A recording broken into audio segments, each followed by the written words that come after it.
Disclaimer: this video is for educational and entertainment purposes only. It does not constitute financial advice. We are not registered financial advisors.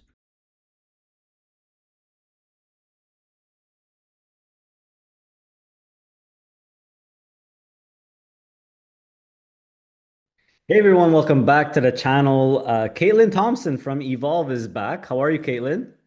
I'm good. How are you? Thanks for I'm having me. I'm good, thank you very much. Returning champion. I always say that after the second time. So it's good for you to be back. Today we're gonna focus on, last time we focused a little bit more on Biggie, a little bit more broad, but we're really gonna hone in a little bit on the Canadian banks. Today they recently had their quarterly results, so I know you have some information for us there. We're really gonna focus on Evolve's two pretty popular products, income-oriented products, Bank and SIXY. So why don't we just start with the recent Canadian Bank quarterly results? And I'm just going to go on a whim here. Let me take a wild guess. They're pretty good. Yes, they definitely were pretty good. You can always count on the Canadian banks for that. But yes, so to your point, all the big six Canadian banks reported their earnings recently, their Q2 results. All of them actually beat expectations, so it was a solid earnings season for Canadian banks. I believe profits were up about 20 to 30% compared to 1 year ago. So across the board, there's strong growth in the Canadian banks. The other interesting tidbit that came out of the Canadian bank earnings and that's pretty consistent across the banks, is that credit loss provisions were down, which means that the amount of money that banks set aside for loans that they think might go bad in the future was down, which is a good sign for kind of the broad Canadian economy. The other interesting piece of the earnings this time around is that five of the six big banks actually raised their dividend. So that was another interesting piece that came out of the earnings. I'd say the commentary from the CEOs were pretty consistent across the banks. There was a lot of discussion on strong revenue that came out of both wealth and capital markets divisions, some strong commercial lending as well from both Canada and the US, and then some like broad comments on like cautious optimism around the growth in the Canadian economy. So yeah, overall the results for the big banks were great, and I think you see that in the markets. Like the banks continue to perform well as they have all year. Awesome. Awesome. And speaking of raising dividends, right? So you guys have two very popular covered call ETFs that focus on Canadian financials.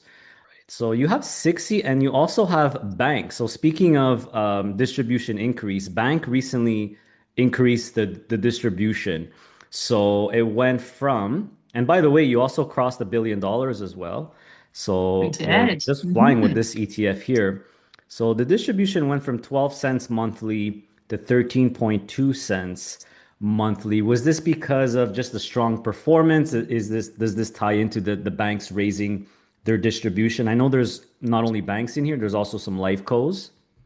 Yeah, so I would say it's mainly tied to the strong performance that we've seen in the fund. Like, as you Hmm. know, Bank is up over 55% over the last year. We've had some very strong performance in all of the underlying equities, not only in the banks, but the life cos too. I was looking this morning, and interestingly enough, over the last year, the performance is pretty spread across banks and life cos. It's not really one category that's been dominating the performance. But because of that strong performance, the distribution amount that like the percentage distribution that was being paid out from our fixed dividend had dipped a little bit below from what kind of that target was. So that was the main driver. And then yes, of course, banks raising their dividends further fits with the story of raising the distribution. But yeah, I would say it was really those two things that led to the distribution increase. Okay, awesome. So let's talk a little bit about covered call strategy. You know, it's my favorite topic. Let's stick with bank since we're on bank. So is it, the covered call, the ratio is up to 33% coverage, and then the strategy is very active. So can you just confirm that is still the case for banks specifically? Is it still a very active covered call strategy? Yes, absolutely. Bank is run with our active covered call program. It is on up to 33% of the portfolio. So what that means is that we can't write on more than 33% of the portfolio as a whole, but we will be very active, not only in kind of the amount of the portfolio that's covered, but also the call writing that we're doing on each of the individual names. So how much of each individual name is written is one lever we pull. The moneyness that we choose is another lever that we pull in bank. So well, we might write 2 to 5% out of the money. We're not limited to that range. So that's a few of the ways that we're very active and constantly monitoring the option positions on a daily basis for bank. So a quick question I have is, what would make the options your options manager Steve Pate write less covered calls or write more covered calls? So let's take right now as an example the banks are on fire. Would he decide normally let's write a little bit less because we're seeing a big uptrend? What exact? I don't want to you can't share your secrets, I know, but what goes into that? Hopefully my question makes sense there. Yeah, no, it does. Absolutely. There's a lot of different things that go into it. Steve and his team are ultimately looking at kind of the risk return profile of writing these different call options. In terms of banks' activeness, especially with the recent run we've seen in bank stocks, you're likely not going to see necessarily a big drop in the amount of the portfolio that's covered. We typically run bank pretty close, kind of to that like 25 to 33% covered, I would say, because we do have this distribution target we have to hit. Yeah. As you know, the more you write, the more premium you can collect. So we do need to take into account that distribution target when we're making these decisions. One thing that that the team does do a little bit more is maybe write further out of the money, right? So if volatility is a bit higher, we think the banks are going to continue to increase or continue to go up quite a bit, then the team might decide to write a little bit further out of the money. The times when we're a little bit more active on this fund, as an example, for the total portfolio coverage could come from, as an example, if we saw like an aggressive drop in the prices across the sector or maybe in a couple individual names that we expected were going to kind of rebound. We might look at kind of reducing the call program a bit in order to preserve some of that upside. But with bank, one of the good things that is because there will never be more than 33% of the portfolio covered. You know that 2/3 of your portfolio is always full upside participation. And then in addition, that modest leverage that we have on the fund, especially in the last year, and honestly, the last several years we've been running the fund, have been very additive to performance and have allowed the fund to keep up with the underlying basket of equities. Okay, perfect. Makes sense. If we move on to SIXY now. So SIXY is a newer product. It's in your Ultrayield lineup. So this one is a little bit different from bank for two reasons. Number one, it's just the six banks, where there's no life goes in there. There's 33% leverage instead of 25. And the covered call strategy is a little bit more, you're writing more covered call. So this is typically, correct me if I'm wrong here, like your other Ultrayield, which we discussed in even our last Q&A, it's 50% coverage, not approximately. It's 50% coverage, and typically the options are written at the money. Is that correct? Yes, so that is correct. This fund is typically run around 50% covered. And yeah, they won't always be exactly at the money, but like we're definitely writing closer to at the money than we are in our other active strategies. And when you look at bank and SIXY kind of at face value, you think that there are definitely similarities in the way that they're run because they're both covered call funds with modest leverage and have some similar holdings with overlap, but Yeah. they are structured for a slightly different type of investor, right? Like SIXY is first of all only the Canadian bank, so you don't have any life co-exposure. You have a little bit more leverage and more call writing, a more aggressive call writing program as well, given that at the money writing, as well as this fund writes weekly options too. It's really designed for a more income focused investor that wants a higher payout and is willing to forego a little bit of upside for that higher cash payout. And then, as you all know, through Ultrayield, you get the payments, the cash payments twice per month. So that's kind of the investor that might be more interested in SIXY. Bank has, on the flip side, you have a little bit less leverage, but you have a little bit less cover call writing as well. So you have a bit more kind of that growth angle while still collecting like obviously a very healthy and growing dividend. Awesome. Yeah, that was going to be my next question. For what type of investor is bank and what type of investor is SIXY? So like you said, SIXY is more income oriented, you're willing to maybe you just want the six banks, you're willing to let go a little bit more or have forego a little bit more growth, but there's still a little bit more leverage as well in there. So do you think these two could be held in parallel?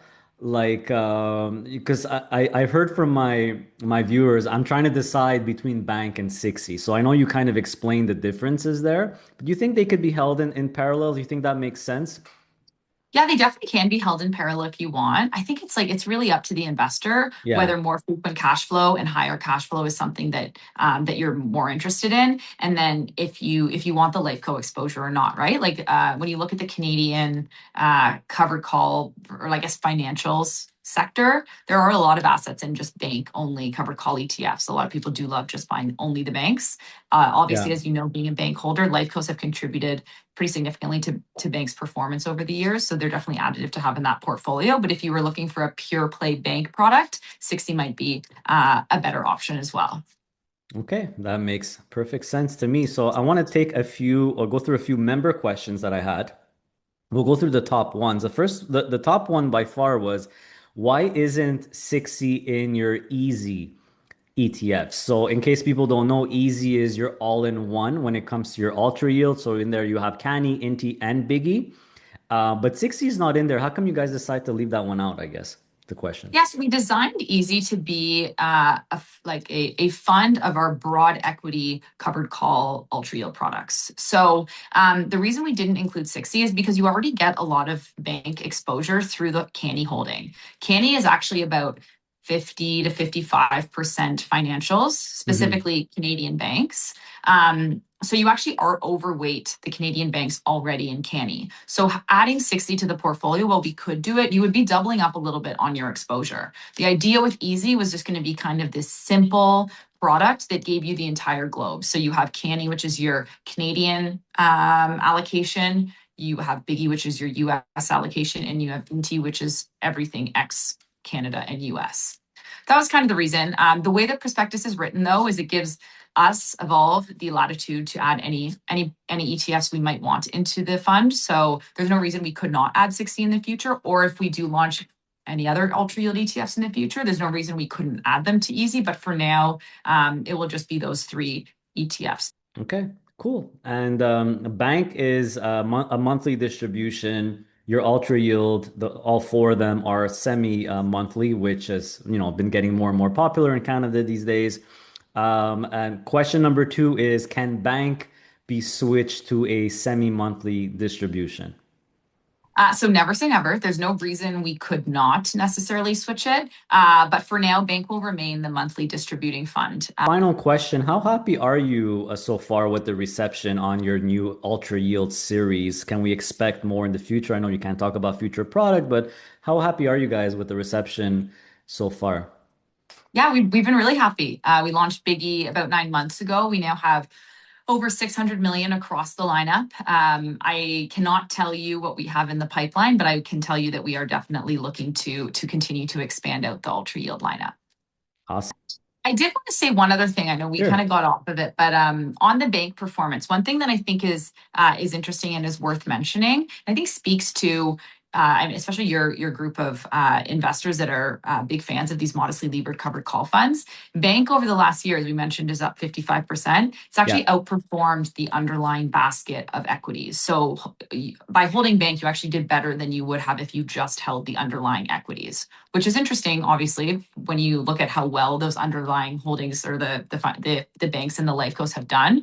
In a typical covered call strategy, you'd of course expect to underperform given some of that upside that you've lost. So the fact that bank has been able to outperform the underlying index, not just on the last 1 year, but also the last 2 and 3 years, is an interesting point to mention, or like it's a great thing to notice the how modest leverage combined with a covered call strategy can be effective in I love portfolios. that actually because I've been taking a lot of flack over the years, but you kind of just proved my point where if there's a good cover call strategy where you're not doing too much cover calls and a little bit of that leverage, you're actually not giving up as much total return as you think. And like you mentioned, a pleasant surprise, you're even outperforming.